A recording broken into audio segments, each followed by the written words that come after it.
Hi, my name's Keith Cooper from Northlight Images. This video is about the problems of cheap paper. Why am I talking about the problems of cheap paper when I've got a pack of Canon photo paper Pro Luster here, pack of Epson paper here, next to a very nice printer? Well, it's easy enough to get paper and printer profiles for printers like this. Indeed, I make a point of actually making printer profiles. I'll come back to making printer profiles in a bit, but I make profiles for printers like this. And in fact, all printers that I test, I do profiles. It's part of my testing of what they're like quality-wise. Now, for a printer like this, you should have no difficulty finding both papers and profiles for it. For cheaper printers, don't have to be that much cheaper, but less commonly supported printers, ones like the Epson ET8550, which is one of my recommended printers, profiles are not that common. More companies are starting to produce them now, but finding profiles is not always that easy. It's why I've got loads of them. But anyway, see the notes for any stuff on that. But I mentioned cheap papers. Somebody contacted me recently and said that had I got some profiles for a particular paper for the Canon Pro 200.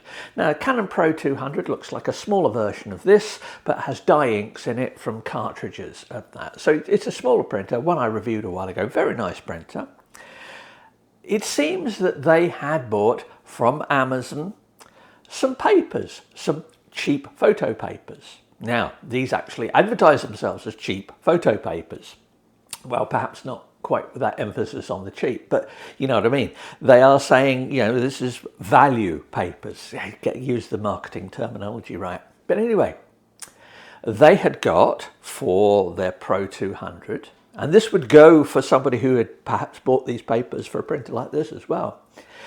They had bought these papers, a glossy, a luster, a canvas paper, which is in fact just a textured paper. It's not a canvas usually. But anyway, they bought some papers and wanted to know if I'd got profiles. Well, I thought, I've never heard of this seller, this brand of papers. Remember that papers are only made by a few companies. There are a few specialist paper coating companies and paper mills that make it. And if I wanted boxes of paper that said Northlight top quality paper on them or something like that, and was prepared to pay for it, I could have papers made to my own specifications. Well, near enough to my own specifications, but with my own labeling, my own packaging and things like that. And I can sell them.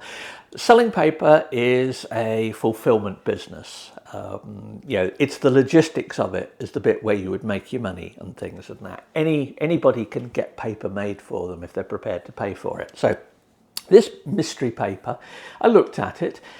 Very little information about it. It had a weight, 260 grams, and I'm thinking of the glossy paper here, but no mention of profiles or anything. Now, I've regularly said that to get the best from a new printer, I always suggest, even if you're not going to use it for a long while, I would say that if you are starting out with a printer like this, and say 1100, very nice printer, start with a Canon paper. Now, you don't need an A3 pack like you can. A4 letter size would do fine, but learn the basics of the printer on one of the papers produced for the manufacturer. I was almost going to say by the manufacturer, but Canon don't make their own papers either, nor do Epson for that matter.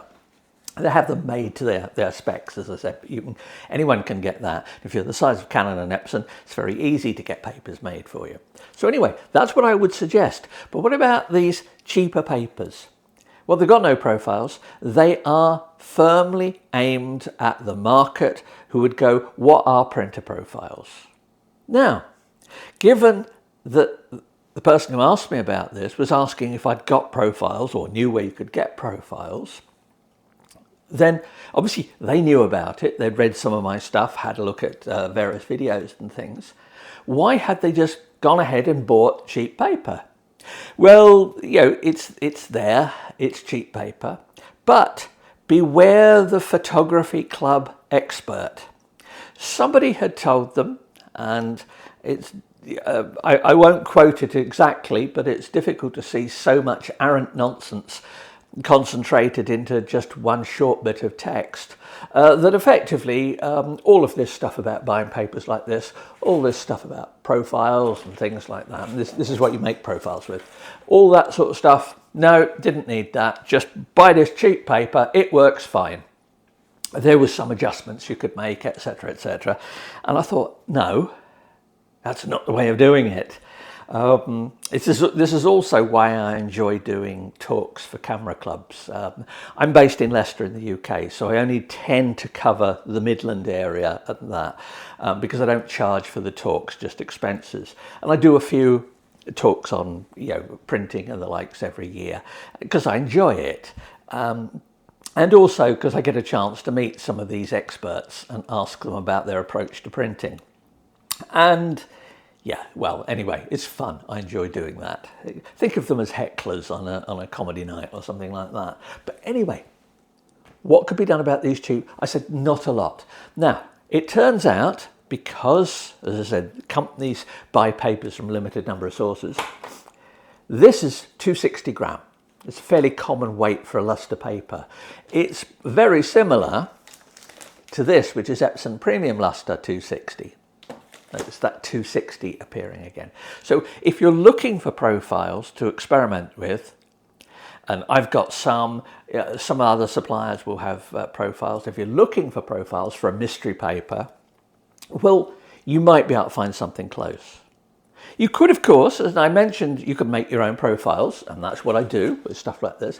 But the kit that I make profiles with, that reads in targets like this, and the software to go with it, if you were to buy that new, it would set you back £4,000 or £5,000. If you're printing on a £600 printer and looking at using cheap paper, I'm going to suggest that none of the profiling options for doing it yourself are really worthwhile. And also, it is a bit of work, and you do need to spend a bit of money to get the decent systems. Something like the old Colour Monkey system was good enough to start with. i1 Studio, CC Profiler as it is now. But all of these bits are, CC Studio, I can't remember, they keep changing the names, but you'll know the one I mean. But that's okay, but it's not profiling at this level. This is sort of professional level profiling. And that's the sort of profiles that I make. So what's the solution to this? Well, a fairly simple one, really. Don't buy cheap paper unless it's from a supplier that has a range of cheaper papers and offers profiles for you. Yes, I could probably make prints on some random bit of paper that you gave me. If you gave me enough sheets of it, I'd make a profile and do all the stuff like that. I could probably have a guess and make a profile, but that's not the basis that I adopt for printing. I like to nail down variables in many ways by using profiles, by testing with certain types of papers, know that they're ideal for that they work with the printer, and then if the print comes out, I know it's completely my fault. It's either a bad photo, badly edited, badly printed. That bit I've ruled out by knowing how to do it. So please, if you're getting a new printer and you're keen about quality, image quality, take a bit of time to appreciate profiles. There are many good paper suppliers. I've mentioned many. I won't mention any in particular in this because it applies to quite a few. Look for a paper supplier that offers profiles. Some of the better ones will, if you buy a pack of paper off them, they'll even make you a custom profile. You print one of these targets, send it off to them, and you'll get a profile in return, which you can use, a custom profile for that. So yeah, avoid cheap is the message of this. Avoid cheap and avoid, well, all right, pay careful attention to so-called experts when you meet them. It goes for me as well. Test anything I suggest. I always say test, verify, do it for yourself. Don't just take my word for it. Now, all the profiles, I've got loads for this one here.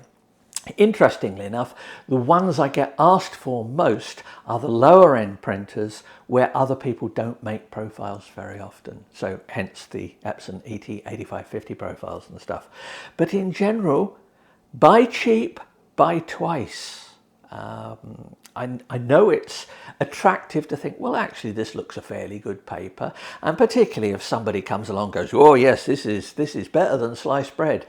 No.